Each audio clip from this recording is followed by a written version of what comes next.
¿no? Ya está empezando a grabar.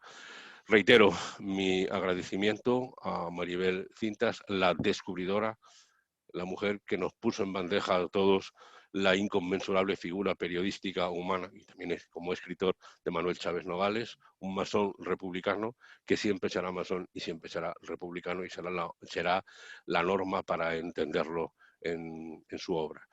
Maribel, muchísimas gracias por haber accedido a nuestra invitación. Ella vive en Sevilla, toda su vida la ha desarrollado aquí y sigue trabajando como el primer día incesantemente, me consta.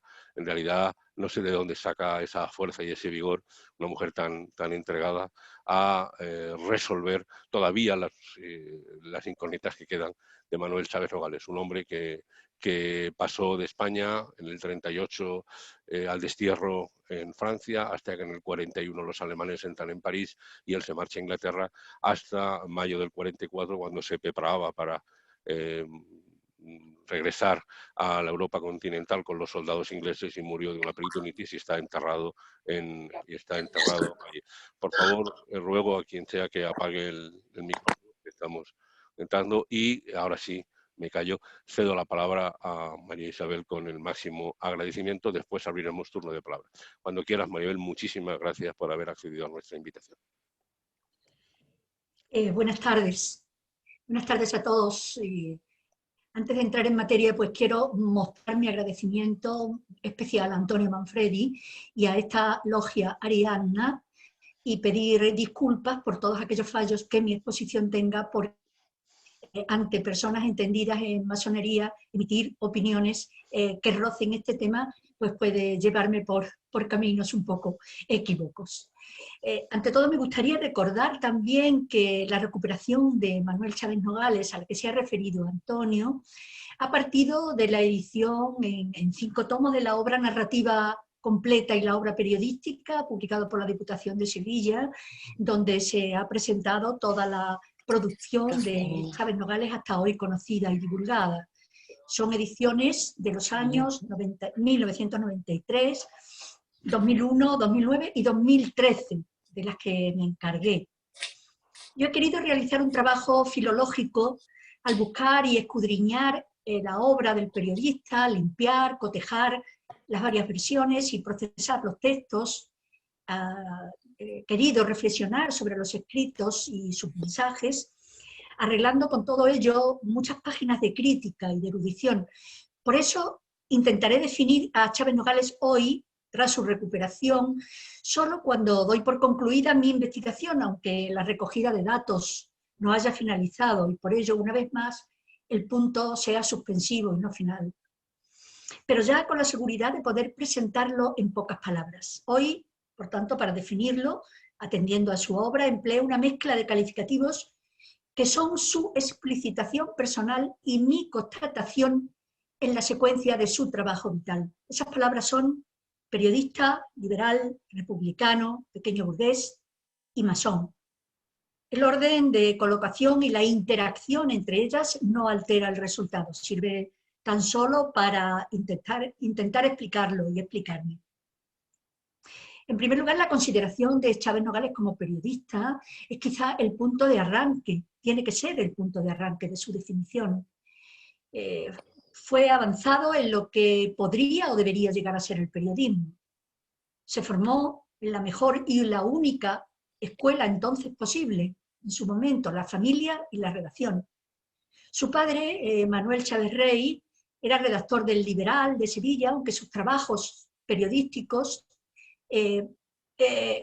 como sus libros o sus obras de teatro, se centraban en historias locales, dentro siempre de una línea liberal dirigida contra el absolutismo, el caciquismo y las oligarquías.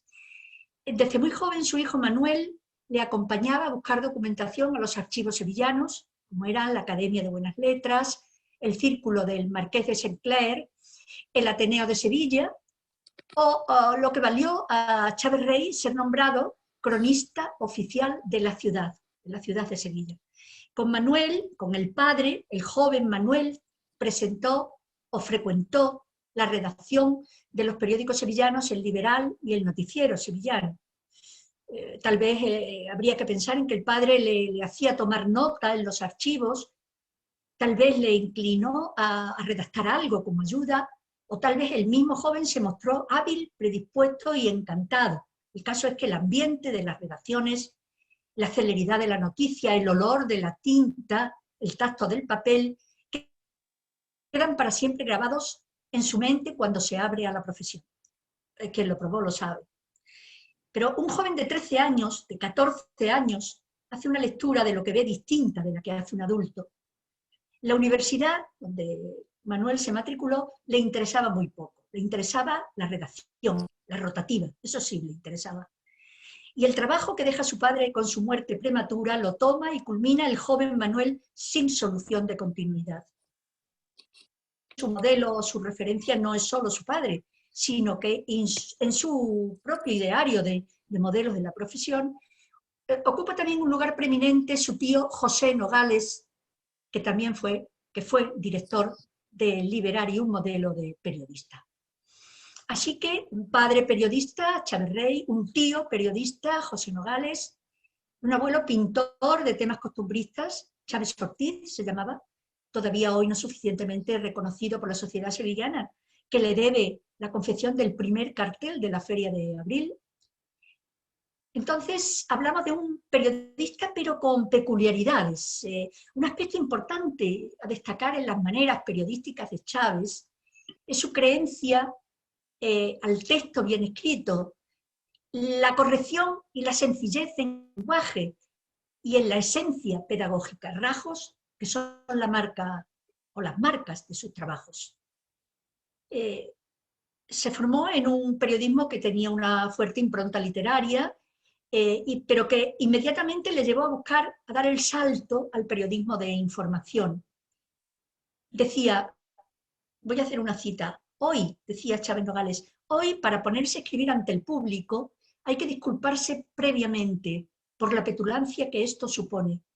Y la única disculpa válida es la de contar, relatar, reseñar. Contar y andar es la función del periodista.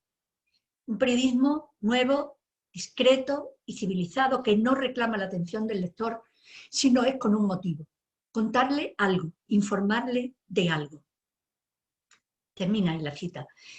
Con esto, con esta postura, pues intenta evitar pontificar.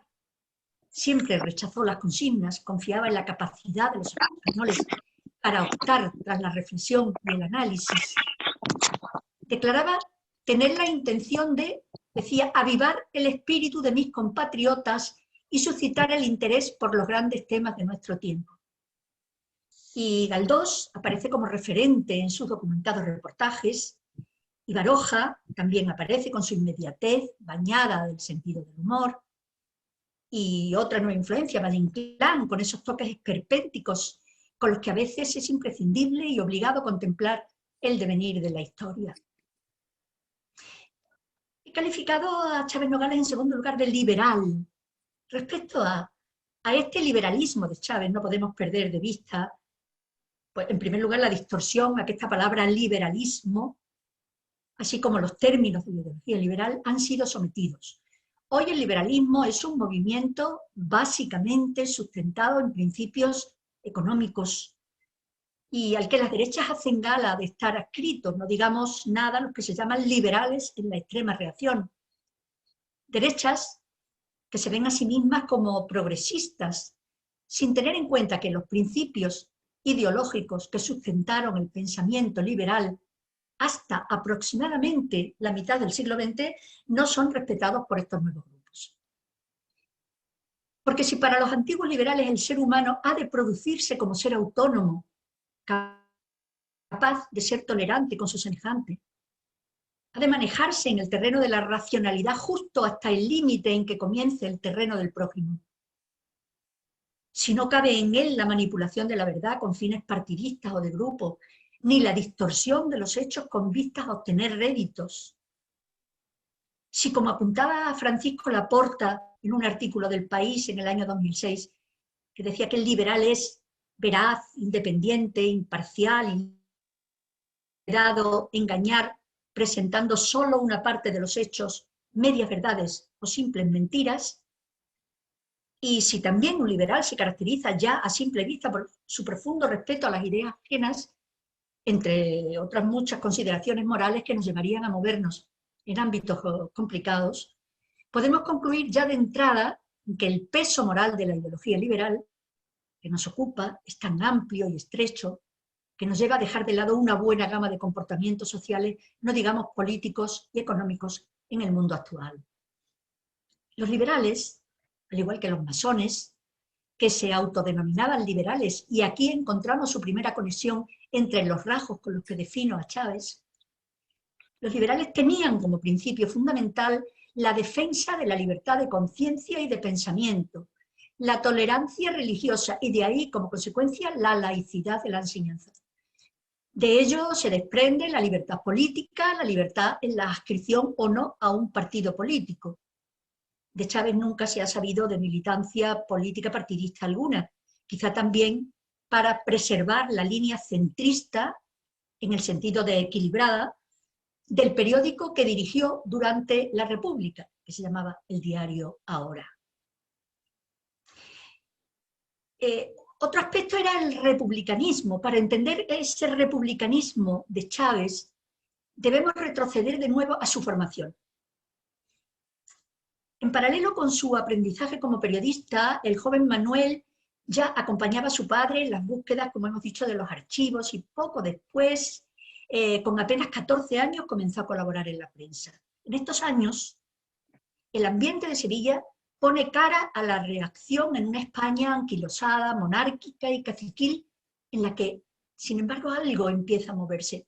Los ecos de la Semana Trágica de Barcelona, la muerte de Ferrer Guardia, masón, echan a la calle a numerosos colectivos que se autodenominaban republicanos y masones. Estos colectivos eran Juventudes de Acción Republicana, concejales republicanos del Ayuntamiento de Sevilla, Fusión Federalista, Agrupación Socialista, Instructivo Obrero Republicano. En este sus miembros estaban apuntados a las logias, constituían una especie de aristocracia obrera, y más todavía, logias masónicas, Fe, Verdad y Progreso y Germinal, Asociación de Librepensadores. Todos estos grupos emitieron un manifiesto al pueblo de Sevilla en 1909 que dice, entre otras cosas, la patria española liberal y progresista podrá levantarse del cieno en que trata de aprisionarla el clericalismo. Los dirigentes de estas asociaciones, los representantes republicanos frente al absolutismo, del progreso frente a la reacción, los defensores de los principios de igualdad, fraternidad y libertad, en el fondo Francia y la Ilustración, los opositores al clericalismo imperante, son integrantes de las logias que proliferan en la capital hispalense en estas primeras décadas del siglo XX. Los principios que decía defender la masonería, los 3 principios revolucionarios franceses, junto a la democracia en política, la tolerancia, la libertad de culto, de pensamiento y conciencia, la defensa de la cultura, habían sido, por tanto, fácilmente asumibles para la mayor parte de los defensores del republicanismo decimonónico, y fueron los que llevaron a estos principios a afiliarse a la hermandad, que vivió a partir de los últimos años del 19 uno de los momentos más brillantes de su historia. En principio, la orden partidaria de la no militancia en partidos políticos, la situación ambivalente en la realidad había llevado a continuas discusiones en el seno de la organización, que en su momento supo canalizar con maestría el dirigente de la hermandad, Diego Martínez Barrio. Lo cierto es que los nombres del republicanismo español de las primeras décadas del siglo XX, gran parte de los dirigentes políticos sevillanos eran o estaban constituidos en gran parte por los dirigentes políticos sevillanos del sector progresista que estaban inscritos en la masonería. Y Manuel recoge este legado, porque desde febrero de 1909 su padre, Chávez Rey, está inscrito en la logia germinal con el nombre simbólico de Florián de Artienda. Y a su lado, pues lógico que su hijo Manuel se familiarice con términos como liberales, progresistas, republicanismo, clericalismo, tolerancia. Pero no puede pensarse que la masonería tuviera una actitud revolucionaria ante los problemas obreros, sino que mantenía una opinión un tanto paternalista al pretender y postular que la fraternidad universal no debía sobrepasar los límites del diálogo y el apoyo a la clase obrera apenas se salía del ámbito de la beneficencia, pero siempre desde el respeto al orden establecido.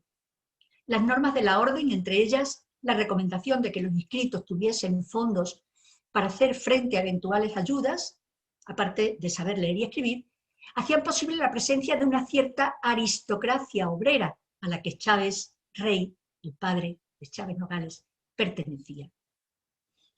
Pues bien, alrededor de 1920, Chávez Nogales, el hijo, con 23 años, se va a Madrid. Lo hace antes de esta fecha, en diversas ocasiones, quizá buscando el momento propicio, sin abandonar el contacto con la Sevilla natal ni con la Córdoba, donde estaba trabajando, poniendo en marcha un periódico, La Voz, deseando en estas idas a Madrid encontrar un hueco en algún periódico desde el que catapultar su actividad. Como digo, tan solo tiene 23 años, pero ya tiene una dilatada experiencia. Ha publicado un libro, La Ciudad, con el que ha ganado un premio en Sevilla. Ya tiene incluso una hija, Pilar, que nació en 1920 en Córdoba. Este verano ha cumplido los 100 años. Pero Manuel lo que quiere es abrirse camino en el mundo del periodismo. Y por ello, o para ello, Madrid es la meta de los jóvenes, no solo de él, sino de los jóvenes ambiciosos, inquietos y preocupados por la actualidad. Aquellos hombres de la conocida foto del Ateneo de 1920, donde están todos los intelectuales del momento, todos de una cierta edad, no sé, el joven Manuel, aquellos hombres de la foto saben de los males de España, de la crisis de una España que solo ha entrado en el siglo XX, se podría decir que ayer. Chávez Nogales ya forma parte de los viejos como trampolín.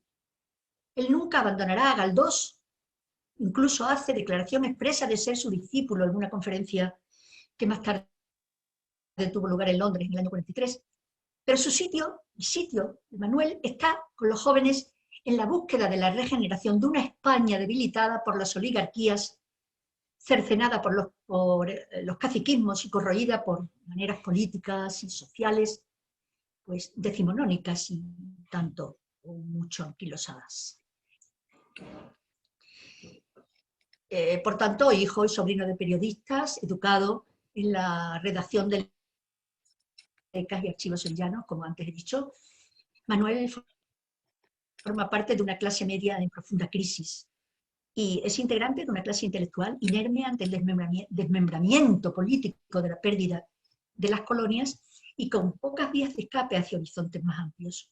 Lugar, pues, en el que el pensamiento filantrópico, los deseos de grandes horizontes, la confianza en los grandes ideales que postulaba la orden masónica no pueden por menos que estar presentes en estos años.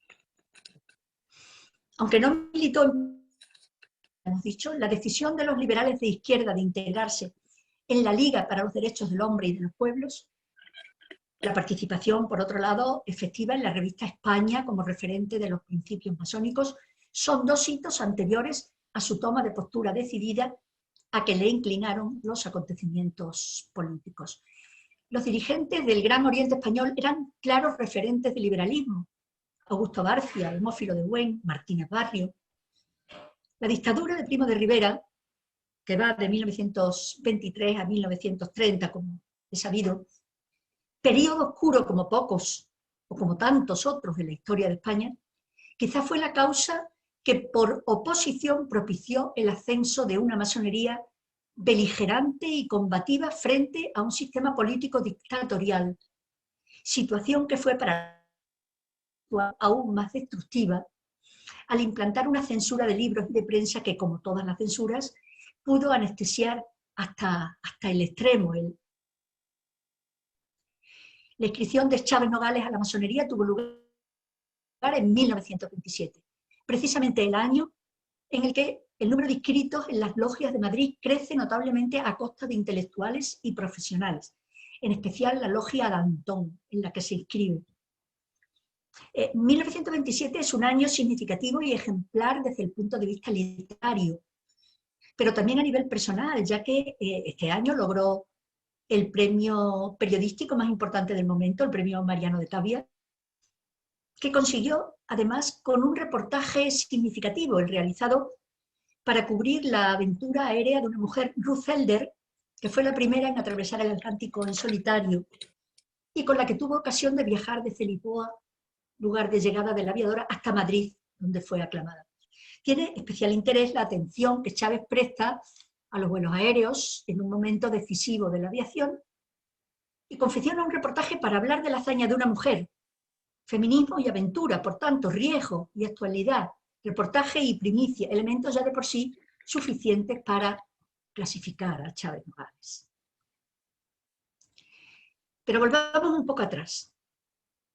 Había sido a partir de 1912 cuando la masonería sevillana optó por un papel aperturista y progresista ante la lucha de clases, que se consolidó hacia 1924, cuando bajo el impulso de Diego Martínez Barrio, el Gran Oriente Español se ponía definitivamente de parte de la defensa abierta de las libertades, precisamente en un momento en que los aires del fascismo italiano arrastraban a la imitación en un gobierno abierto partidario del recorte de las libertades y claramente pro-italiano como era el Primo de Rivera y su dictadura. En 1926 la Asamblea Nacional del Gran Oriente Español se decide por la participación activa en el quehacer político y por la implicación en la difícil situación política planteada por esa dictadura de la que venimos hablando. La declaración de apoliticismo de que la organización hacía gala se impone la toma de partido ante la contundencia de la instalación pues, de una dictadura que tenía claras simpatías con el fascismo italiano. Y que además entraba en flagrante contradicción con la defensa de los principios democráticos posicionados a favor de los ideales de igualdad, libertad y fraternidad, de la defensa del liberalismo, el republicanismo, las ideas de progreso, el laicismo del Estado y la tolerancia, que son algunos de los pilares en los que se fija la reforma de la masonería llevada a cabo por Diego Martínez Barrio, gran maestre de la Logia Regional del Mediodía en la mitad de la década. La emoción liberal, como él la llamaba, venía a ser como un agente interior ennoblecedor de las actividades individuales y colectivas. Lo que haces, te hace, dice el principio masónico, no confundible con cualquier programa concreto de partido o de confesión dogmática. El trabajo periodístico de Chávez Nogales y su implicación en los asuntos políticos pues no deja lugar a dudas sobre su decidida apuesta por la intervención y el compromiso políticos, como postulaba esta nueva masonería. Basta ojear sus trabajos de prensa de estos años, junto a su reportaje por Europa y la Rusia soviética en la Vuelta a Europa en avión, un pequeño burgués en la Rusia roja, o cuando, años después, en conflictivos momentos, en mayo del 36, se presenta como candidato a presidente de la Asociación de la Prensa de Madrid, que perdió por 66 votos frente a 255 de Alfonso Rodríguez Santamaría. No conforme Chávez con la tibieza de la asociación ante el asesinato de Luis Sirval. Cuando Chávez escribe en la Orden, el 1 de julio de 1927, utiliza el nombre simbólico y bien significativo, no puesto al azar ni caprichoso, sino coherente y adecuado, de Larra. La logia Danton número 7, la que se inscribe dentro de la obediencia del Gran Oriente Español, contaba con 36 miembros, 3 de ellos periodistas, Chávez Nogales, Manuel de Castro Tiedra y Vicente Sánchez Ocaña, que había sido el mentor en Heraldo, un periódico donde trabajó anteriormente. El resto eran ingenieros, escritores, médicos, profesores, abogados, catedráticos, militares, un tipógrafo y un estudiante. Ni una sola logia de Madrid contaba con un cuadro de afiliados tan brillante, opina María Dolores Gómez Molleda, una experta en temas de masonería. La masonería abandona la tendencia filosófica que le era consustancial y se contamina cada vez más en las actividades políticas. La pequeña y mediana burguesía española, liberal y republicana, es vista con esperanza por los sectores progresistas frente al creciente y asfixiante inmovilismo de la dictadura. Y la logia Danton estuvo sin duda en la vanguardia de la lucha frente a ella. Hay en efecto en estos primeros años una primera fase de desacuerdo, incluso se podría hablar de lucha contra la dictadura, que la censura no permitió explicitar, aunque existió. Por ello tenemos que esperar a noviembre del año 32, ya instaurada la República, para encontrar el relato de lo ocurrido al periodista Chávez Nogales casi 10 años antes en el ejercicio de su labor. En este año 32 se escribe en Ahora un artículo titulado El nacionalismo bajo la República, antititulado ¿Para qué vino a España Messier Herriot?, que era a la sazón jefe del gobierno de la República Francesa y que viene a España, entre otras actividades, para firmar un acuerdo con Azaña, jefe del gobierno, en ese momento jefe del gobierno de la República, para la protección y mutua de los obreros franceses y españoles emigrados. En este artículo cuenta el periodista cómo él años atrás recorrió todo el mediodía francés, pueblo a pueblo, en busca de los emigrados económicos españoles, a los que se unían los emigrados políticos, formando una masa de más de, dice, de 500.000 de españoles. Quería contar cómo vivían y cuáles eran las necesidades y los deberes de su patria para con ellos, pero la dictadura prohibió la publicación. Voy a hacer una cita, voy a leer una cita. Primo de Rivera, dice Chávez Nogales, él mismo, personalmente, prohibió que se publicase una sola línea dedicada a los emigrados españoles. No me resigné fácilmente, insistí, escribí al dictador, expuse detalladamente al censor del gobierno la finalidad de mi campaña, puramente nacionalista. ¿Acaso el único punto de coincidencia que un periodista liberal podía tener con aquel gobierno? Recuerdo que en mi entrevista con el censor invoqué el precedente que podía ofrecer más garantías a la dictadura. El cardenal primado de España acababa de dirigir un memorial al rey abogando por los pobres españoles emigrados. No voy a decir más que lo que ha dicho el cardenal primado de España, prometí. Todo fue inútil. No se publicará nada de este asunto, me dijo de manera terminante el censor. Cuanto a ese cardenalito ya le arreglaremos las cuentas. Ese cardenalito era nada menos que el cardenal Segura, primado de España. Los acontecimientos que suceden en el panorama nacional nos marcan el camino de la paulatina implicación en los asuntos políticos de Chávez y el periódico, su periódico en el que Chávez interviene como redactor jefe. Siguiendo un mínimo orden cronológico, en diciembre de 1930 tuvo lugar en la logia Iberia la tenida en la que Fermín Galán informó de que el movimiento revolucionario contra la monarquía se llevaría a cabo en diciembre. Así, la presentación del periódico Ahora, que se iba a poner en marcha, en el que iba a trabajar como redactor jefe, como he dicho, Chávez Nogales, coincidió con el levantamiento de Jaca, que cogió desprevenido a un gobierno que no tenía fuerzas para tomar medidas contra el movimiento republicano. Esta información ocupó la portada y las primeras páginas del periódico, que informaba cómo se produjo la sublevación de Jaca y cómo fueron vencidos los sublevados. El periódico se pone en marcha y meses después, el 14 de abril del año 31, se proclama la Segunda República. Fermín de Zayas, sucesor de Martínez Barrio como gran maestre de Andalucía, decía: el 14 de abril recolectó este triunfo, la República, llevando a los más altos cargos de la nación a eminentes hermanos, a los que más sufrieron, a los más inteligentes, y a otros muchos a los puestos para los que estaban capacitados.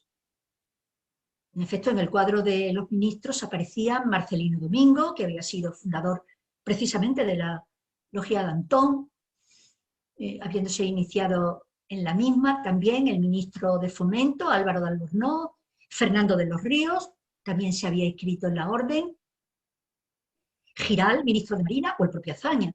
Pero no solo ministros, sino una larga lista de altos cargos estaban afiliados a la masonería. Esta situación, pues, lógicamente infundió un carácter especial al quehacer político y propició no pocas polémicas cuando se percibía inclinación política destacada. Lo cierto es que grandes figuras y altos cargos, ministros, directores generales del gobierno de la Segunda República, militaban en la masonería y dentro de ciertos partidos políticos. El Partido Acción Republicana, Partido Radical Socialista, Esquerra, federales, independientes. Por ello, cuando Chávez entrevistaba a los miembros del gobierno de la República, entrevistaba a Marcelino Domingo, a Fernando de los Ríos, al propio Azaña, ya había un lenguaje común de base y un fácil entendimiento. La llegada de la Segunda República no sorprendió a Chávez, sino que la aceptó con naturalidad desde la jefatura de la redacción de un periódico que hacía poco que había nacido bajo los auspicios de la monarquía, con un capital de la derecha de la Cierva, y que justamente cuando se puso en marcha declaraba: queremos, como una declaración de principios, como su primera declaración de principios, queremos para España un régimen sólido, que garantice los derechos de todos y sepa imponer el respeto a la ley. Si la República puede encargarse de esta misión, nos tendrá a su lado con la misma lealtad que el régimen anterior. Todos los españoles deben ayudar a la República deponiendo en beneficio de la patria común rencores y también preferencias personales. La República, como forma de gobierno salida de las urnas, sería ya en adelante por este periódico respetada y defendida. El republicanismo de Chávez tuvo unos rasgos peculiares que han llevado a algunos críticos que se han acercado a su figura a partir de la edición de la obra completa que antes me referí, que ha llevado a algunos autores a situarlo ideológicamente en una llamada Tercera España, que viene a ser como un cajón desastre equidistante de las otras dos, revolución, un limbo ideológico donde algunos críticos deja tranquilo situar a este periodista que en realidad no fue tan rara avis como en principio, tan solo en ese espacio de mesura ideológica, resultarnos tan próxima, tan conocida, tan manejable y tan fácil de explicar. Otros muchos, en particular pertenecientes a la clase política, compartieron con él principios éticos. Respecto a esa inclusión de Chávez en la Tercera España, opinión que no comparto, o niegan la existencia de esta Tercera España José Carlos Mayner, Francisco Espinosa, Erich Justiniani y un montón de investigadores, creo que en modo alguno puede delante de esa Tercera España, que en principio estuvo formada por un grupo de exiliados del 36 refugiados en París a la espera de la solución de sus problemas y proclives a un movimiento autoritarista y profranquista como menor alternativa a la solución final de la situación planteada con la guerra civil. Ortega y Gasset, Marañón, incluso Madariaga, Manuel García Morente, Sebastián Miranda, Pérez de Ayala, cada uno con sus peculiaridades sí podrían formar parte de ese grupo. A estos intelectuales Chávez los respetó. A algunos incluso ayudó, colaboró con ellos, Mendizábal en su manifiesto por la paz civil, pero estuvo lejos de las formas de vida de los integrantes del grupo y sobre todo estuvo muy lejos de aquel silencio político que respecto a la guerra civil adoptó esta Tercera España, que en parte justificó el alzamiento de Franco como alternativa a la revolución. Nada que ver la trayectoria de Chávez en París con la vida burguesa en el exilio de los otros, ni con la actitud de, como la califica F. Justiniani, de silencio público, franquismo privado de casi todos ellos. Chávez jamás abdicó del republicanismo ni tuvo veleidades franquistas. Al igual que él, otros intelectuales con las mismas armas resistieron. Por ejemplo, Juan Ramón Jiménez, Antonio Machado, Américo Castro, Pedro Salinas, conservaron su republicanismo, cada uno a su manera. Y aquí, desde luego, es donde incluimos a Chávez Nogales, siempre republicano. Pero tal vez la autodefinición más divulgada de Chávez Nogales pertenece al comienzo del prólogo de uno de sus libros más conocidos, A Sangre y Fuego. Dice Chávez Nogales de sí mismo: yo era eso que los sociólogos llaman pequeño burgués liberal, ciudadano de una república democrática y parlamentaria, y esta es quizá la definición más completa que pueda darse de su actitud personal ante la existencia y de su postura política, que viene a ser la misma cosa ante nuestra observación. Pequeño burgués liberal. Fue la burguesa la clase social en que la masonería debió encontrarse más a gusto. Y la Segunda República ha sido muchas veces calificada de pequeño burguesa, decía Chávez Nogales. Hasta ahora no se ha descubierto ninguna forma de convivencia humana superior al diálogo, ni se ha encontrado un sistema de gobierno más perfecto que el de una asamblea deliberante, ni hay otro régimen de selección mejor que el de la libre concurrencia, es decir, la paz, la libertad, la democracia. En el mundo no hay más. La orden fue siempre, y por ello fue calificada de burguesa. Al entrar en ella se prometía no atacar jamás la propiedad, la libertad, la seguridad individual, cerrados, con recursos suficientes para cumplir los deberes que trae aparejado el carácter de masón. Y Chávez, frente a los principios anarquistas o frente a la dictadura del proletariado, siempre, pero repudió los procedimientos de los extremistas, en los que vio un peligro para la conservación de las libertades conquistadas por la República. En sus artículos sobre los brotes anarquistas y la extensión del anarcosindicalismo por España, en La Rinconada, en La Rioja o en Valencia, la postura es de respeto a los trabajadores, pero rechazo de su actuación, que juzga ingenua y desconocedora, podríamos decir, de verdaderas motivaciones.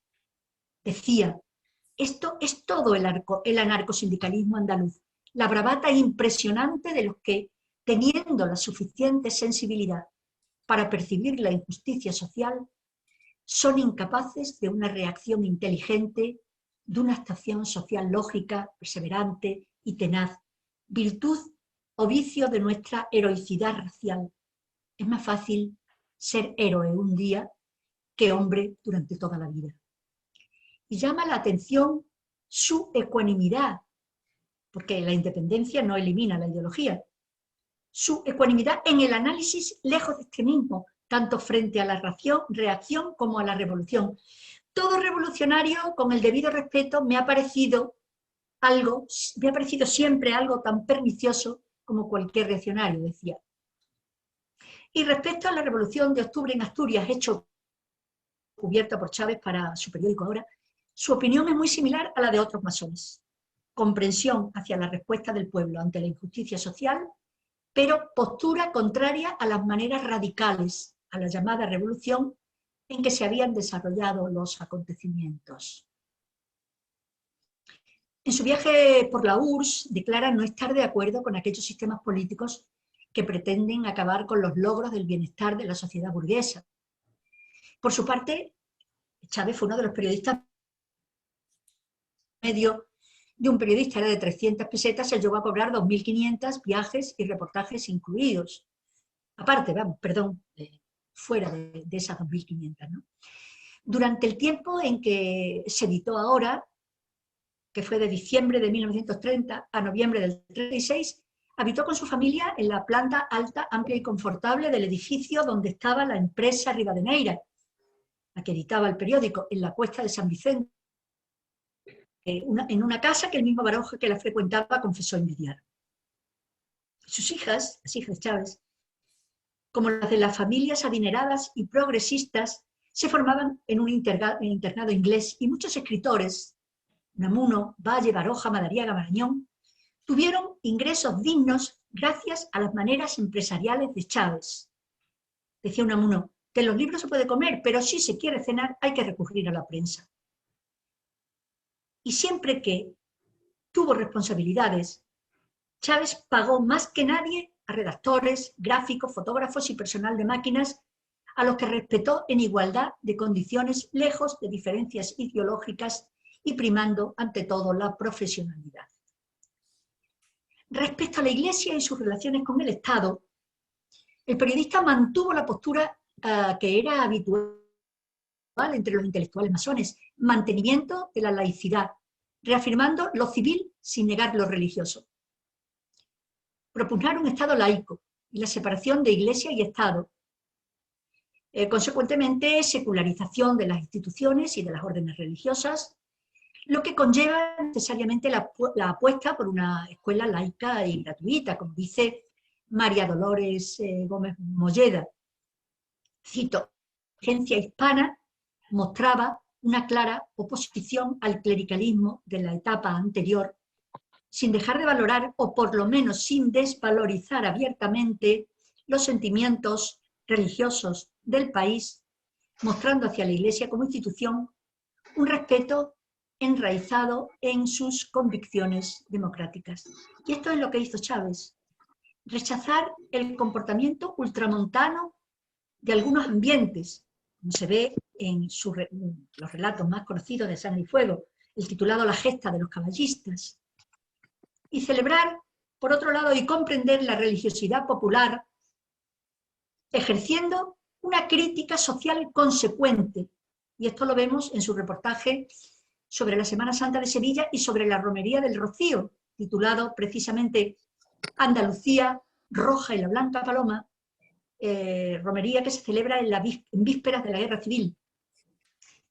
Lejos están estos trabajos de Chávez, esta consideración hacia los sentimientos religiosos, lejos de un sentimiento de frustración y enconamiento social que sentían algunos pequeños burgueses republicanos muy criticados por Baroja, a los que califica de rencorosos. Nada más lejos de Chávez que en el aspecto religioso estuvo con la postura de la Asociación para la Defensa de la República, que defendía estar por encima de cualquier dogmatismo religioso, y muy dentro del sentir de la masonería española, que conllevaba una concepción del Estado aconfesional, no ateo, sino neutro, respetuoso con la libertad de conciencia y culto de los ciudadanos, y que otorgaba el mismo trato jurídico a todos los cultos, en declaración de Gómez Molleda. Esta actitud va íntimamente unida a la defensa de la tolerancia. Ninguna condición es más exigible a los masones que la virtud de la tolerancia. Escribía en 1931 Demófilo de Buen. En su vida personal, Chávez predicó con el ejemplo y ejerció la tolerancia religiosa, permitiendo la educación de sus hijas en colegios ingleses no confesionales. Para Chávez Nogales la tolerancia pasó también al campo político, principio este que fue una constante en su vida, pues sin querer hacer declaración expresa lo manifestó, de hecho, pues, durante toda su vida, desde la polémica que mantuvo con Benlliure y Tuero, que también era otro afiliado a la masonería, en el año 29, sobre temas de opinión en la prensa, hasta su comportamiento en las redacciones de los periódicos en los que tuvo responsabilidades, aceptando por igual a todos los trabajadores, con independencia de su categoría.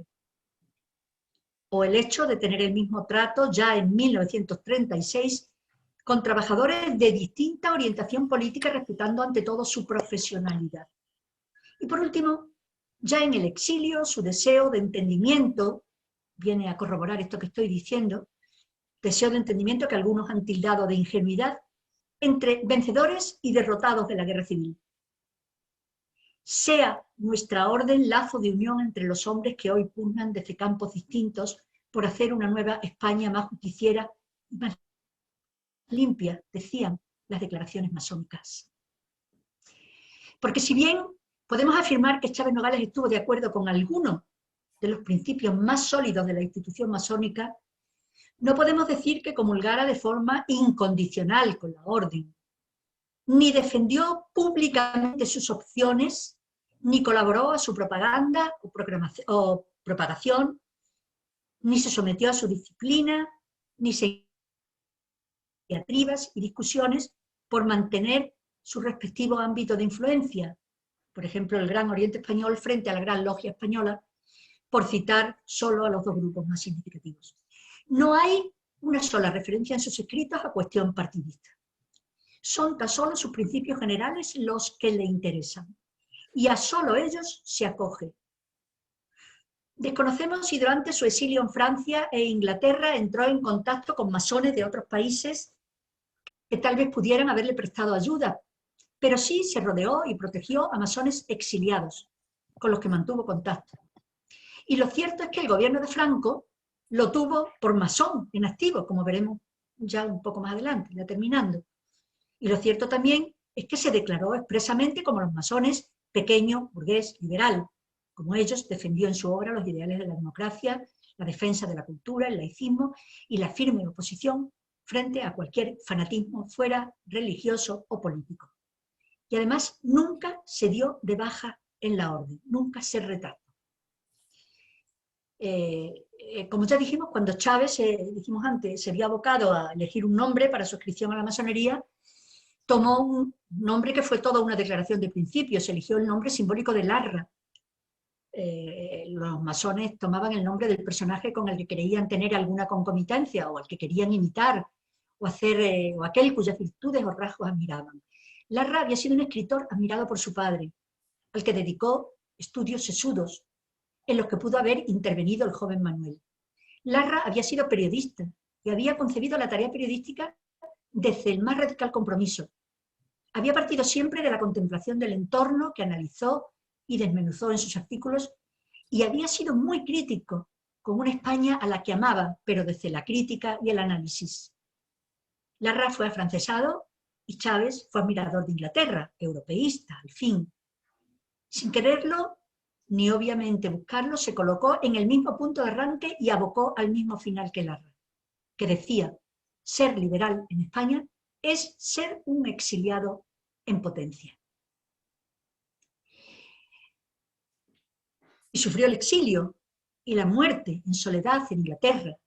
Le habían precedido desde la salida de los liberales de Cádiz en el año 1823, pues le habían precedido Torrijos, Espoimina, Duque de Rivas, Espronceda, Alcalá Galiano, Blanco White, y después, aparte de Espartero y de Prim, pues continuaron Unamuno, Baroja, Madariaga, Martínez Naval, Joan Gili, Pablo Lascárate, Portillo, Negrín, Castillejo, Trueta, Cernuda y un larguísimo etcétera. Y ya voy terminando. Si emprendemos una lectura de Chávez Nogales transversal, encontramos todos aquellos rasgos que conformaron su personalidad pública, casi única por otra parte, que él permite ver, y que nos llevan a escribirlo a los principios masónicos con la precisión y oportunidad que un análisis rápido tal vez no permitiría detectar. Recuerdo haber comenzado por aquí mi investigación. Un sobrino nieto de Chávez, Salvador Villalba Díaz de Mallorca, me habló, de lo primero que me habló fue de la adscripción a la orden, cuyas reglas decía que, sin embargo, consideraba anticuadas, excesivamente estrictas y anquilosadas. Por otro lado, nunca encontré en sus escritos la más mínima referencia a la obediencia, por lo que pensé en ocasiones que, en efecto, su inscripción pudiera haber sido coyuntural y sin huellas. Pero no, sin perder de vista nunca el hecho, cada vez que escribía algo de Chávez recordaba su entrada en la masonería y sobre todo su condena por esta causa, de la que hablaré enseguida. Pero ahí estaba la cuestión, nunca abandoné mi interés por el hecho, hablé con masones, leí con detenimiento especial los trabajos de María Dolores Gómez Molleda, los de Ferrer Benimeli, su escuela de Zaragoza, de Víctor Manuel Arbeloa o los del grupo de Almería, de Juan Ortiz Villalba, Leandro Álvarez Rey de Sevilla. Incluso seguí el rastro de los masones en Sudamérica, en Argentina, donde la presencia de la masonería ha sido una constante, que ha proporcionado hasta 16 presidentes, y en Uruguay, donde la masonería tuvo y tiene tanta presencia. Y constaté un hecho singular. A lo largo del río Uruguay, en la frontera entre este país y Argentina, existen magníficas e insólitas bibliotecas, magníficas por la abundancia de volúmenes de autores españoles, Chávez Nogales incluido, e insólitas por estar situadas en pueblos muy pequeños, incluso semiabandonados algunos, como Liebig, o otro un poco más grande, Concepción del Uruguay o Colón. Bibliotecas que llevan el nombre común de Fiat Lux, hágase la luz. Uno de los emblemas de la masonería, fueron creadas por masones. Hoy estoy convencida, y puedo asegurar casi sin temor a equivocarme, que la pertenencia de Chávez a la masonería estaba en su interior, en su actitud vital, en su trayectoria personal y en su quehacer periodístico, bañando y penetrando su actividad. Esto lo tuvo clarísimo el gobierno de Franco, que lo condenó por masón y por ello lo persiguió hasta el año 1964. Pero Chávez había muerto 20 años antes, el 8 de mayo del 44, según consta en el acta de defunción, a causa de una dilatación aguda del estómago y un sarcoma. Tan solo 8 días después de su muerte, o sea, el 16 de mayo del 44, el Tribunal Especial para la Represión de la Masonería y el Comunismo lo condenó a inhabilitación absoluta y perpetua, con todos los agravantes que se solían hacer en estos casos. Y aunque en su expediente se asegura, solamente alcanzó el grado primero de aprendiz masón, no desempeñó cargos, no consta su baja y no presentó retractación. La condena la publicó el BOE, número 166, el 14 de junio de 1944. Y ya termino, sin ánimos nacionalistas y menos tratándose de Chávez, que declaró abiertamente que los nacionalismos exacerbados son los fascismos. Pues quiero acabar, como ya acabé en mi anterior charla con Antonio Manfredi, quiero acabar con una cuestión, que es que en el himno de Andalucía hay una estrofa que dice: los andaluces queremos volver a ser lo que fuimos, hombres de luz, que a los hombres, alma de hombres, les dimos. La letra de este himno fue escrita por Blas Infante, también masón. La luz, elemento simbólico masónico por antonomasia, es sinónimo de verdad, razón, iluminación de la mente. Por ello, sin querer caer en el sentimentalismo, aparte de andaluz, o como andaluz, pues termino con un interrogante. ¿No fue acaso Chávez Nogales un hombre de luz? Muchas gracias por vuestra atención y estoy dispuesta a responder a las preguntas que queráis hacerme.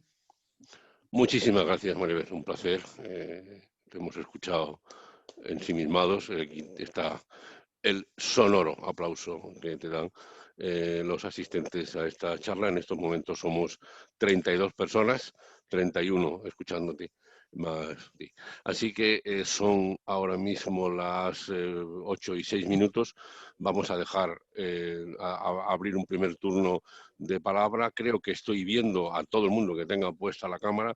Por favor, que haga el signo correspondiente quien quiera pedir la palabra, e iremos dando paso para que Maribel pueda seguir respondiendo. Creo que ha dado una serie de claves, creo que ha sido benigna con la edición recientemente salida, pero es su decisión, y estoy convencido de que aún tendremos muchas sorpresas en textos que podamos encontrar de Chávez Nogales. Maribel, yo no veo ninguna petición de palabras, si estoy así. A Enrique Pérez ya acabo de ver, Enrique, Julián, vale, bueno. Entonces, Maribel, él sufrió un accidente aéreo, ese amor que dices tú por la aviación, sufrió un accidente aéreo y estuvo de hecho desaparecido en grandes titulares, como si fuera, hemos visto en muchas películas americanas. No se sabe nada de Chávez Nogales, estaba por allí en el Cáucaso, recogido en una aldea donde por fin pudo pedirle a los geógrafos del periódico que estudiaran dónde estaba la aldea donde había caído para que pudieran ir a buscarlo, ¿no? Episodio muy interesante que demuestra lo avanzado que era en ese momento, ¿no? Muy divertido, por cierto, el tema, ¿no? Sí. Entonces te quería preguntar por eso, porque fue un adelantado en todo, o sea, un tipo que los aviones de hoy son muy cómodos, pero los aviones de los años 20 y 30 eran bastante peligrosos, como demuestra el accidente que sufrió. Sin embargo, voló allá donde pudo y quiso, ¿no? Un hombre adelantado en su tiempo. También el diario Ahora era por sí mismo revolucionario desde el punto de vista de la composición, desde el punto de vista de la exposición periodística, ¿no? Así que eso, yo creo que Chávez Nogales era un innovador.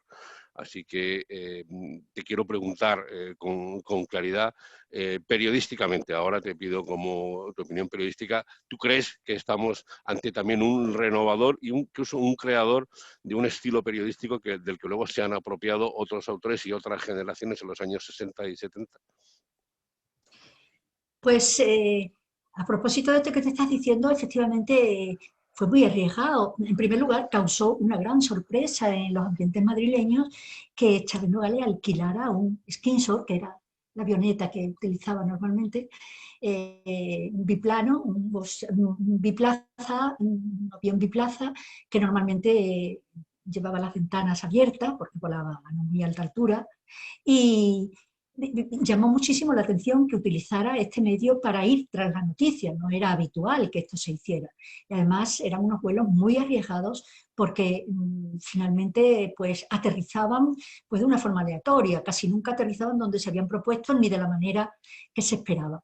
Él tuvo varios accidentes, no solamente en el Cáucaso, atravesó toda Rusia de norte a sur en este tipo de vuelos, atravesó también toda Europa para llegar hasta Rusia y estuvo también en Marruecos, donde también sufrió varios accidentes. Efectivamente fue un adelantado en este sentido. Hoy sería pues un periodista totalmente metido en el tema de las nuevas tecnologías y de era favorecer la divulgación, primero el conocimiento y luego la divulgación de la noticia. Desde luego no sería, pienso yo que no sería no tendría el papel hoy, desafortunadamente, algunos periodistas estar sentados en las agencias, le manden información y a través de ello confeccionar sus trabajos. Lo normal es que fuera, siquiera yendo tras la noticia y andando, pisando el terreno de los acontecimientos. Lo que me has preguntado, creo que no, quizá no. No, sí, era en realidad una manera de iniciar el diálogo. Vamos a dar paso a hay 3 palabras pedidas. Enrique Peris, por favor, prende el micrófono que lo tienes apagado y haz la pregunta, por favor. También José Luis Cobos, ahora le apunto. Muchísimas gracias. Gracias, Antonio, y enhorabuena por la actividad, porque me ha parecido impresionante y oportunísima. Siempre es oportuno referirse a Chávez Nogales. Yo leí hace mucho tiempo, hace bastante tiempo, A Sangre y Fuego. Siempre me solidaricé con esa frase que ha leído de Maribel de su prólogo. Esa frase, él se presentaba como un pequeño burgués liberal republicano y que él era de una república burguesa y de una democracia burguesa, que es esa expresión que yo la he escuchado tantas veces como una especie de desprecio dirigido a los que creen en la democracia parlamentaria, en ese espacio donde caben todos y no solamente uno. Me ha extrañado, sí, me ha resultado muy ilustrativo cuando ha contado que no cabría incluir a Chávez Nogales en esa tercera España, en ese concepto que se ha mencionado como la tercera España, que yo la consideraba como no los equidistantes, sino como lo de aquellos que ni estaban de acuerdo con la deriva que tomó la República, porque, bueno, es justo reconocer que había muchos republicanos que no defendían esa república, sino que pensaban en otra república, más bien en una república de las que formaban la Unión Soviética y, por supuesto, el lado fascista, en los que no eran ni de ninguno, ni de un bando ni de otro, parecían ser incluidos en esa tercera España, en la que se ha incluido también, no sé si erróneamente, pues a gente como Clara Campoamor o en algún momento a Carmen de Burgos, que tuvo la desgracia de morirse poco antes de la República y que luego el franquismo la enterró completamente como escritora, como mujer, y por escritora, por mujer, por liberal, por moderna y por masona también. En fin, me ha encantado el asunto y me ha chocado lo de entonces dónde incluiríamos a Chávez Nogales. Por supuesto, no es la España negra, no es la España republicana de los que apoyaron la revolución de Asturias. Muchos la apoyaron al principio y luego se arrepintieron de ella. El propio bueno, gente como, no me acuerdo ahora el nombre del ministro, como los que un liberal vasco, un ministro socialista que se declaraba socialista a fuer de liberal. No me acuerdo ahora el nombre. No, fue ministro de Obras Públicas. Prieto. Indalecio Prieto, por supuesto, de él estamos hablando, claro. Socialista a fuer. Prieto fue el que llevó las armas a Asturias. Sí, y luego lo lamentó, luego se arrepintió de ese apoyo que le dio a la Revolución de Asturias. Entonces, lo que yo decía, ¿dónde incluimos entonces a a Chávez Nogales. Habría que crear otra cuarta categoría para ese asunto. Y quería preguntarle finalmente, yo estoy leyendo ahora, que no lo había leído, este libro magnífico, El maestro Juan Martínez, que estaba allí. Me parece una joya. Yo quería preguntarle a Maribel, ¿cómo lo incluiría? Si esto es periodismo solo, es novela, ¿qué parte sería invención? Porque a mí me ha encantado. Y yo, pues, no sé, pienso que no todo pudo ser obra de los recuerdos de Juan Martínez, porque me parece una genialidad para disfrutarla. Y no sé qué género periodístico en cierto sentido, pero no puedo creer que saliera todo de la voz de Juan Martínez. Muchísimas gracias, en cualquier caso. Gracias. Son dos preguntas muy, muy amplias. Intentaré resumirla lo más que pueda. Bien. Empiezo por la segunda. El maestro Juan Martínez, efectivamente, es un reportaje novelado, por darle un nombre académico, digamos, ¿no? Para entendernos. Un reportaje novelado de la Revolución Rusa y la consiguiente guerra. De la que, para componer este reportaje, de la información que le proporcionó una persona que había vivido esa revolución, una persona de carne y hueso, una persona real, a la que encontró en París, era un bailador de flamenco, que estaba en París en un cabaret, y que estaba hablando con la gente que quería oírle de lo que había sido la Revolución Rusa. Entonces Chávez Nogales lo escuchó y le encantó lo que estaba comentando, y se dedicó a hablar mucho tiempo con él, igual que hizo con Juan Belmonte para construir la biografía. Eso unido a toda la documentación que Chávez suele siempre utilizar para cualquiera de los trabajos que hacía. O sea que todo lo que aparece sencillo y fácil está muy documentado y muy preparado por parte del periodista. Y efectivamente, pues ahí hizo un libro que quizás sea de los más definitivos sobre la Revolución Rusa, porque el libro de John Ray, 10 días que estremecieron el mundo, que parece que era como el libro básico de la Revolución Rusa, pues yo al menos cuando lo he ojeado he visto que no tiene comparación y que realmente la pedagogía que tiene el maestro Juan Martínez pues es inigualable, ¿no? Para explicar a cualquier nivel qué fue la Revolución Rusa y los daños que causó. Entonces ese libro, genial, lo dejamos ahí de lado y vamos al tema de la Tercera España. Es que es un tema, el tema de la Tercera España es un tema que tiene varias caras y esas caras pueden deslumbrarnos al moverlas como si fuera un diamante. Podemos tener un deslumbramiento con alguna de ellas. Por ejemplo, parece muy asequible todo lo que tú has dicho, muy aceptable, que bueno, que si no estamos de acuerdo ni con este, en algún sitio tenemos que estar. Pero es que no es esa la cuestión.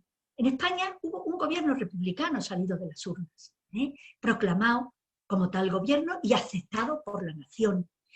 Los españoles, en su mayor parte, eran republicanos. Únicamente había una fortísima reacción desde el principio de todos aquellos que vieron cercenados sus privilegios y que por tanto no estaban de acuerdo con la República. Esa gente que desde el principio, en el terreno religioso, en el terreno militar, en el terreno económico, los grandes propietarios de la tierra, pues estuvieron siempre en contra de la República. Podemos decir que eran como una parte de España, podríamos decir, que no comulgaba con la República, pero la República había sido aceptada universalmente, digamos, ¿no? De manera que todos los españoles aceptaban la República con toda la variedad que solemos tener los españoles, que vamos desde la Reforma hasta la Revolución, toda esa gama. Cuando la República tuvo una vida muy corta y además siempre muy conflictiva, muy contestada por esos grupos reaccionarios, ¿no? Cuando en el año 36 hay un golpe de Estado contra la República, y esto no se puede olvidar, un golpe de Estado contra la República. O sea, un grupo de presión militar que se levanta contra el gobierno legítimamente establecido. Entonces, eso es lo que hay que tener en cuenta, esa situación. Ahí hubo un momento, en ese momento de levantamiento, hubo un momento de caos, porque ese arco ideológico que tenía la República, que como he dicho, iba desde la Reforma hasta la Revolución, había mucho extremismo. Había la gente normal que, como decía la canción, lo que quiere es su pan, su hembra y la fiesta en paz. Y estaba un extremismo que quería otras cosas y que vio frente a ese golpe y frente a la reacción que ese golpe supuso, vio pues, la necesidad de levantarse, incluso de comportarse igual que se habían comportado los del golpe, o sea, a sangre y fuego. El gobierno de la República, sorprendido por este levantamiento y sorprendido por esta reacción de sus propias fuerzas, pudo controlar, pudo poner en marcha los resortes del Estado y controlar esa reacción. Entonces, cuando hablamos de la Tercera España, pues olvidamos ese elemento y decimos, la Tercera España estaba en contra de los unos y de los otros. No, no había unos y otros. No había dos bandos. Había un bando que se levantó contra la República. Un bando, solo uno, que se levantó contra la República. El resto era gente que tuvo que estar 3 años sometido al asedio de Madrid, sufrir toda la represión que se vivió en el resto de España, salir al exilio, no volver nunca más a España y si volvían, ser ejecutados inmediatamente. Por eso, ¿cómo vamos a situar de qué Tercera España estamos hablando? De esas personas que salieron de España, porque yo no estoy de acuerdo ni con este, no. Eso es equivocado. Eso es equivocado. Eso es manipular la realidad. Hubo un solo bando, el bando rebelde frente a la República legalmente establecida. Y ahí salieron una serie de personas que algunos de ellos se llamaron, u otros les llamaron la Tercera España, que estaba en París esperando que aquello terminara, que terminara la historia del levantamiento de Franco con toda la represión, y gente que vivía muy bien, que luego volvieron, gente que volvieron a España, pero luego hubo una España peregrina, una España que se extendió por el mundo, que marchó a México, a Chile, a todos los países sudamericanos, a Francia, a Inglaterra. ¿Qué España era esa? ¿La segunda, la primera, la tercera? O sea, creo que el concepto de Tercera España es un concepto equivocado y que crea una manipulación que puede hacer que, traspasada, como se quiere llevar al ámbito docente, haga pensar a nuestros jóvenes que realmente hubo dos bandos en España, y no hubo dos bandos. Hubo una república legalmente establecida y una rebelión frente a esa república. Pero hubo, entonces, como Salvador de Madariaga, que se reclamó de esa Tercera España desde el exilio, y también hubo gente, incluso el presidente Azaña, él mismo al marcharse dijo: piedad, perdón, olvido, porque todos hemos hecho las cosas muy mal. Y el propio Indalecio Prieto, al que citaba, él mismo dijo: de los políticos de esta época, de los que hemos estado, se refería lamentablemente a los de la República, no nos salvará la historia a ninguno de nosotros, como queriendo decir, no hemos hecho las cosas demasiado bien. Y la prueba es que señor Indalecio Prieto y, por ejemplo, Largo Caballero eran irreconciliables. Ahí sí que había, no era tan unitario, queremos decirlo, ni siquiera. Y entonces hubo incluso masones que eran defensores de la República. Se hace decir al general Cabanillas, que dijo: yo no he venido aquí, no me he sumado a me he sumado a este bando, dijo, se le atribuye, dice, para salvar, no, como dijo, para limpiar la República, no para traer al rey de vuelta.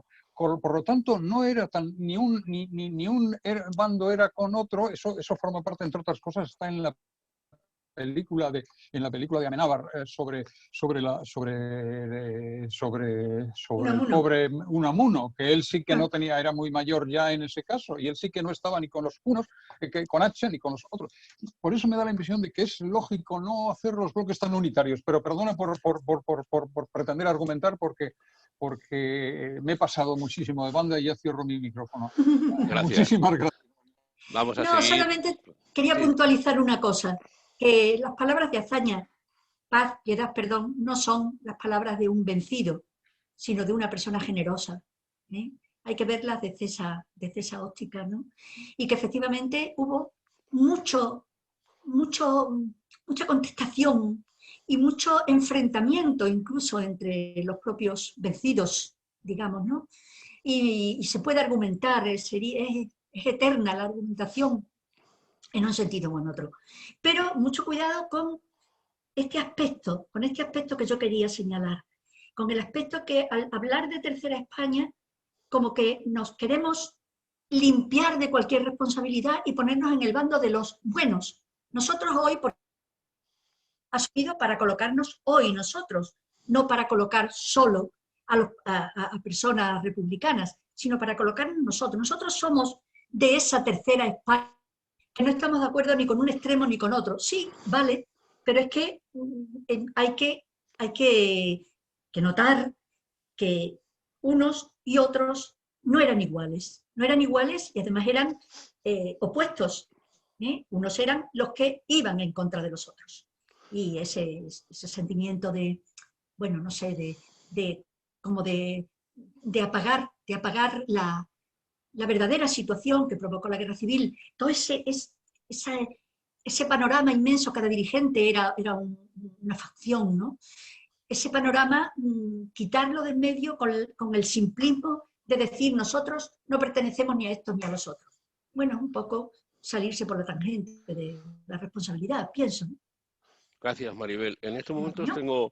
tengo 4 palabras pedidas por orden de, será primero Julián, después Javier Otaola, José Luis Cobos y finalmente Ana Peral. Rogaría, si alguien más quiere solicitar la palabra. Miriam, te estoy viendo, apunto a Miriam y lo digo un poco por ajustarnos a la hora planteada. Así que tendremos, creo que no hay más peticiones de palabra, así que Julián, por favor, cuando quieras, formula tu pregunta. Gracias. Gracias, Antonio. Bueno, sobre todo muchas gracias a Maribel por la charla que nos ha pegado. Yo sí voy a ser muy rápido por no quitarle tiempo a otras personas que quieran hablar, pero no puedo evitar comentarle una anécdota que me pasó personalmente. Yo hace muchos años estaba en mi casa y de repente me llama un amigo y me dice, tío, ¿dónde estás? Y le digo, estoy en casa, ¿qué te pasa? Dice, voy para allá. Y me colgó. Total, que coge, se planta, digo, qué raro, algo le tiene que estar pasando. Total, que llega a casa y le abro y me dice, te tienes que leer este libro, cuando te lo leas me llamas. Y cogí y se fue. El libro era su libro de Chávez Nogales, El oficio de contar. Yo no conocía a Chávez Nogales y le tengo que reconocer que me lo bebí en esa noche me bebí el libro, ¿no? Gracias. Entonces, por esa parte, darle las gracias por haber descubierto un personaje que realmente uno, cuando la primera vez y ya luego que posteriormente he seguido conociendo su figura, sus obras y demás, uno muchas veces piensa, bueno, este hombre ¿dónde ha estado todos estos años, ¿no? Y por ahí va un poco mi pregunta. Yo quería preguntarle si después de estas obras completas de Chávez Nogales que ha editado la Diputación de Sevilla y demás, quería preguntarle, ¿queda algo por descubrir de la obra de Chávez Nogales? Digo, por catalogar de la obra de Chávez Nogales. Ya, eso era mi pregunta. Muchas gracias. Sí. Mira, yo ya en esa obra a la que te refieres, en El oficio de contar, lo digo, y en algún artículo por ahí suelto, ya he dado las claves de donde hay más cosas de Chávez Nogales que yo no he podido revisar, porque Chávez Nogales publicó a través de su agencia de Londres, la Atlantic Pacific Press, y con su propio nombre, con el copyright de la agencia, con su propio nombre, publicó en periódicos de toda América Latina, del sur al norte, hasta Canadá, o sea, de toda América. Claro, yo no he tenido ningún tipo de ayuda para hacer mis búsquedas y únicamente he podido revisar periódicos en Argentina y en Uruguay, pero hay obra de Chávez Nogales en Cuba, en México. De ahí he sacado también muchas cosas, pero a través, no porque haya ido personalmente, sino a través de búsquedas en bibliotecas en internet, pues hay obra te digo, en México, en Cuba, en Guatemala, en Chile, en montones de países, todos los países sudamericanos, y he dado todas esas claves. Espero que, como ahora está teniendo tanto éxito Chávez Nogales, pues que los organismos oficiales, jóvenes investigadores, que puedan continuar con esa investigación. En Brasil también hay muchísima obra de Chávez Nogales, pero yo no he podido acceder a ella porque no tenía medios ya no estaban digitalizados los periódicos y había que desplazarse a todos estos países y yo no tenía forma de hacerlo. Muchas de manera gracias. que sí, que hay más obras, sí. Otaola, Y gracias por por lo que has dicho de mi trabajo. Adelante, Gracias a usted Javier. por hacerlo. Pues, bueno, a mí la vida de Chávez Nogales, que yo descubrí tardíamente, porque no era un personaje conocido, incluso entre la gente más o menos que había seguido la historia de la Segunda República y de la Guerra Civil. Yo lo conocí tardíamente, pero me parece un personaje deslumbrante y trágico. A mí la verdad es que lo que me produce la vida de Manuel Chávez es admiración por su inteligencia y por su altura moral, pero también melancolía por el destino trágico que le tocó vivir, porque él era un ciudadano ejemplar de una España imposible, tal y como yo entiendo un poco su vida. Me parece, yo no sé si era de la tercera España o de la cuarta, pero desde luego era un hombre en un dilema insoluble. De hecho, se marcha de España en noviembre del 36. O sea, él se da cuenta que aquello no tiene, o sea, no se queda, digamos, como un militante en el país, sino que se marcha a París y tiene que marcharse luego de París a Londres, porque al final en Londres, en las Islas Británicas, es donde se refugia con su liberalismo pequeño burgués. Porque si se llega a quedar en España, lo hubieran asesinado los anarquistas, los comunistas o los fascistas. O sea, que realmente él no podía, él era un ciudadano ejemplar, como digo, de una España imposible, que no existía. De hecho, incluso el título de su obra, que define la situación de la España de la época, es muy significativo, porque ahí no habla de fascistas, habla de héroes, bestias y mártires. Eso era el panorama de España. España era una cuadrilla de héroes, bestias y mártires, que por diferentes motivos se masacraban. Era imposible. O sea, yo creo que es una situación trágica. La tragedia es esa situación en la que tú ves un destino fatal que no puedes eludir, que tienes que asumir, digamos, casi teatralmente, ¿no? Entonces su destino es terrible. Pero por eso me interesa mucho su vida, porque yo creo que nuestro país, España, después de todo, a pesar de todos los horrores que nos ha tocado vivir en el siglo XX, se encontró a sí misma mucho después. Y en cierto modo el discurso de hazaña, de paz, piedad y perdón, y la propia mentalidad de Chávez ha sido recuperada en cierto modo en la situación actual. Yo creo que si de alguna forma hemos aprendido, aunque sea con sangre, sudor y lágrimas, a reencontrarnos como país, ha sido gracias a el ahora tan denostado régimen del 78, que en cierto modo recoge, a mi juicio, lo mejor del pensamiento de Chávez Nogales y del discurso de hazaña, de paz, piedad y perdón. Bueno, en todo caso, esta es mi reflexión personal, pero sí, lo que más me importa de este personaje es un poco qué enseñanza podemos sacar nosotros de su vida y de su obra. Realmente, cómo era la España de Chávez Nogales en aquel momento, de la que tuvo que huir realmente, porque yo creo que hubiera muerto, hubiera sido asesinado, y la España en la que nos encontramos hoy. Si hemos superado realmente esa pulsión autodestructiva o si tenemos alguna esperanza. Perdón, entonces tu pregunta, ¿cuál es exactamente? Mi pregunta es si podemos sacar alguna enseñanza actual que sea aplicable al día de hoy de la vida y de la obra de Manuel Chávez Nogales.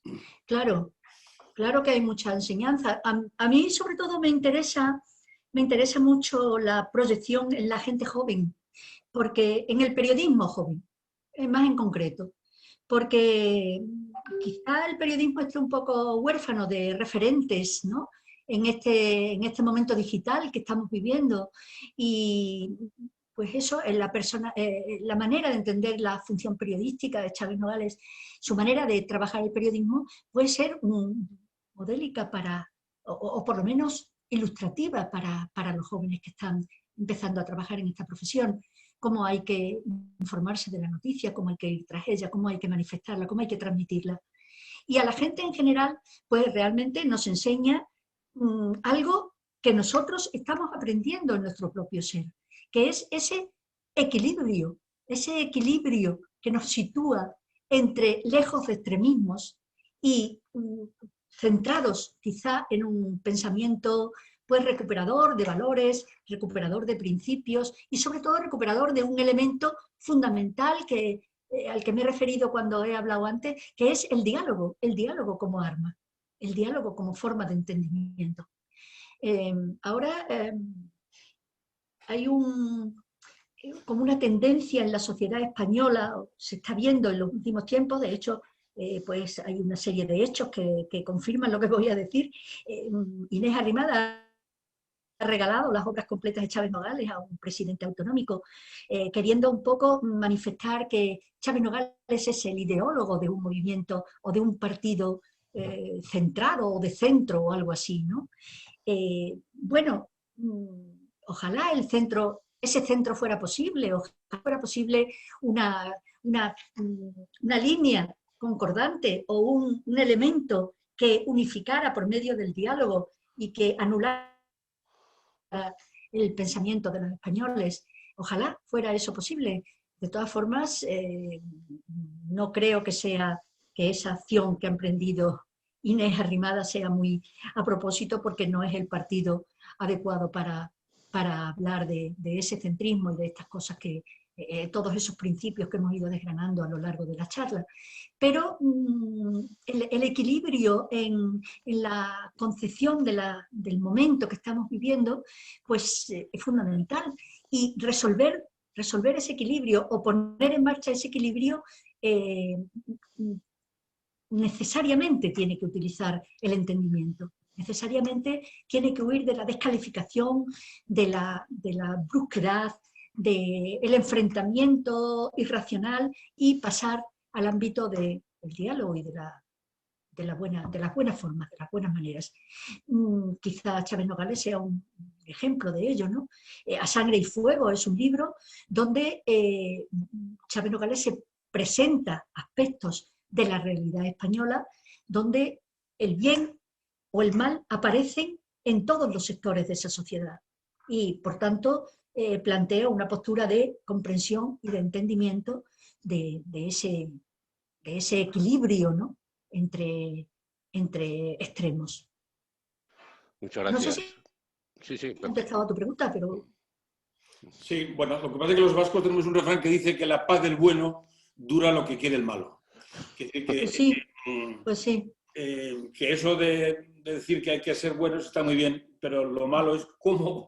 Exactamente, ¿Cómo el bueno se hace consigue eso? que el malo lo deje en paz? Es decir, que no basta con hablar decía el bueno de Jung, que no nos ilumina el hablar de claridad, sino el asumir nuestra oscuridad.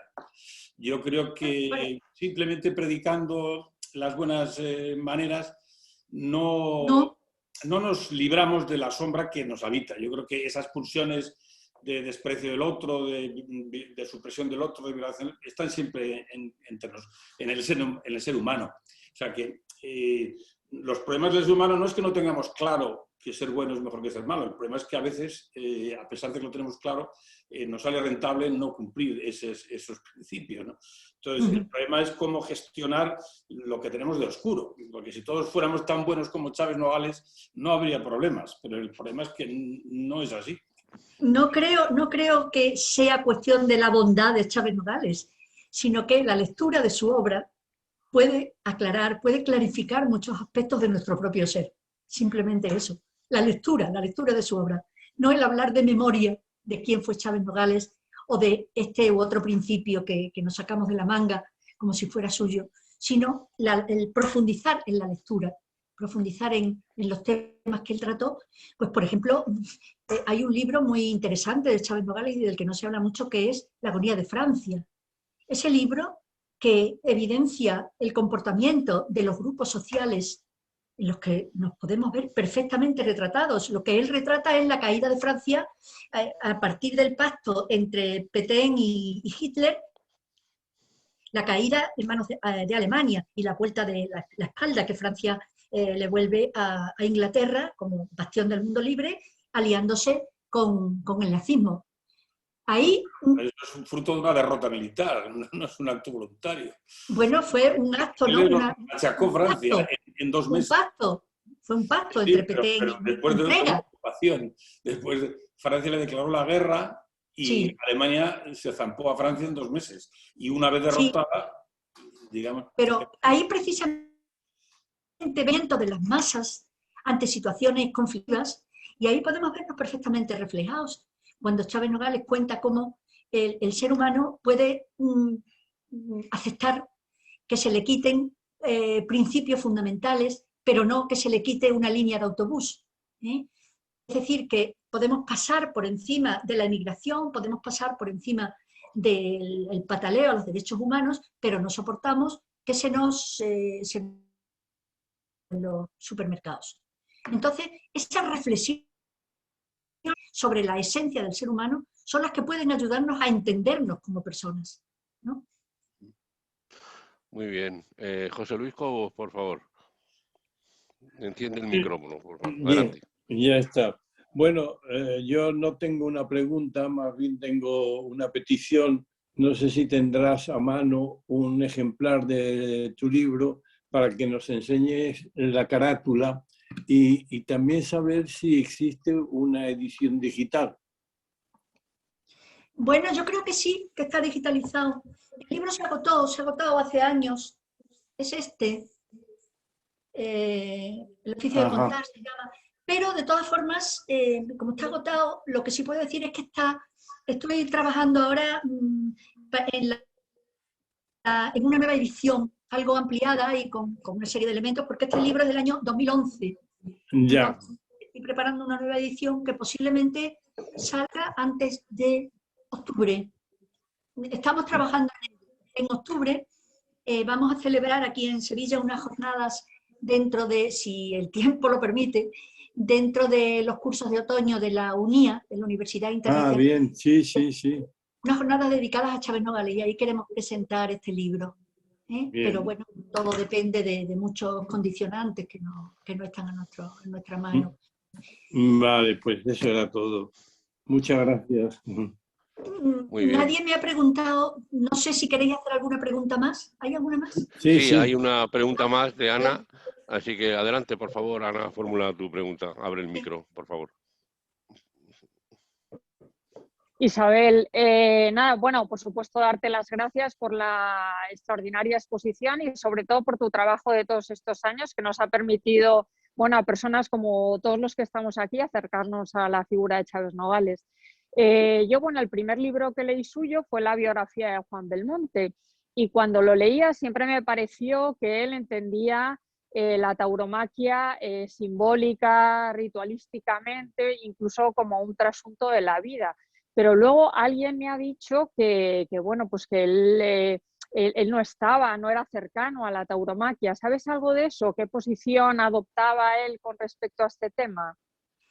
Que Chávez Nogales tenía en su familia una tradición no taurina, pero sí respetuosa con el tema taurino, porque tanto su padre había trabajado libros, por ejemplo, había hecho prólogos muy, muy amplios a historias.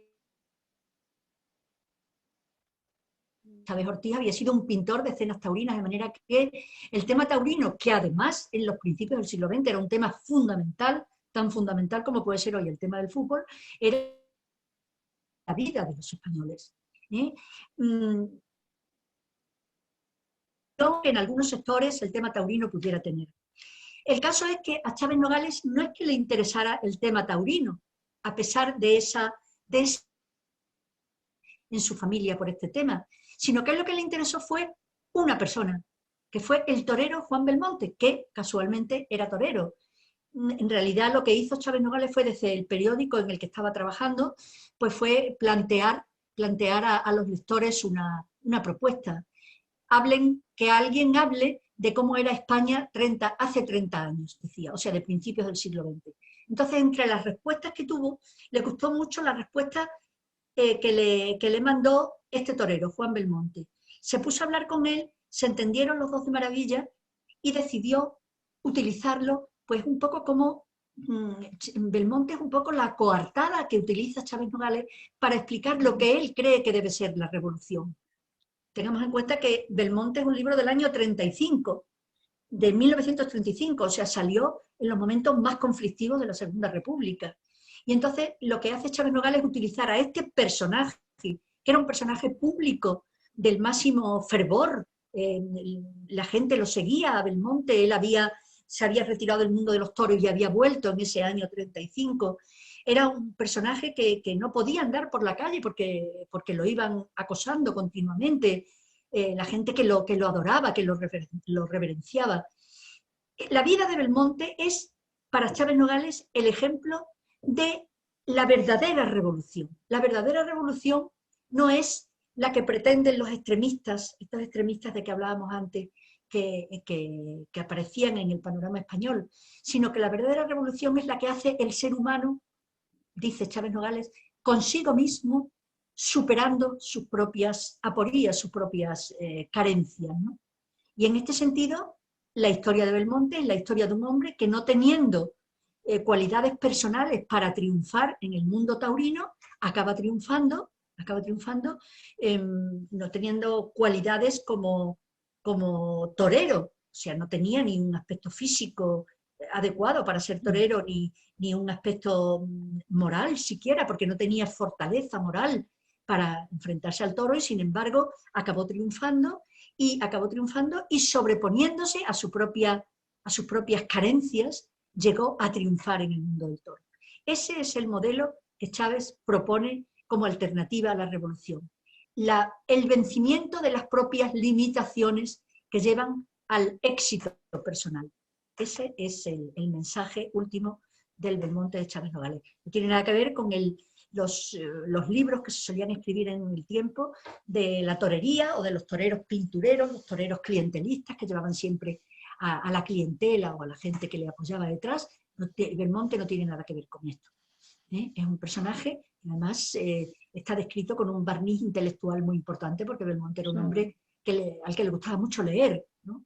Y que concebía el trabajo taurino casi como un arte similar al de otros artistas, ¿no? Y bueno, pues ese es el personaje que Chávez Nogales quiere presentarnos, ¿no? Muchas gracias, Isabel. Gracias. Maribel, tengo la sensación de que querías añadir algo antes, así que, por favor, para ya iniciar la recta final de tu intervención, no hay más preguntas que querías comentar. Solamente un pequeño comentario, porque a pesar de esta referencia que he hecho continua a Chávez Nogales y su conexión con la masonería, pues todas estas personas que han estado escuchando, que saben muchísimo más que yo de masonería, pues podrán decir si es adecuado o no este tratamiento que yo he hecho de la personalidad de Chávez Nogales.